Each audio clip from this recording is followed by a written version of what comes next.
So once you're on the school page, to get to the Python courses, you should be able to find it in the Python printing, is the first one. And then when you go to the website, you need to go to you need to log in probably. So hopefully this will work for you. Then we need to find the coding app. So let's see where it shows up. For different people, it may be different places. Mine's right here. Then we need to go down to Python and hit the Learn button, and then Python Printing.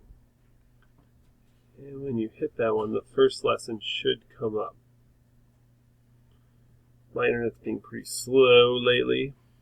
And then if you hit Let's Go, then you should get your first lesson.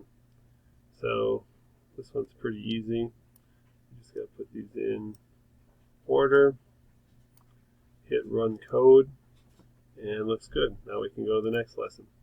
And you just progress through them like that.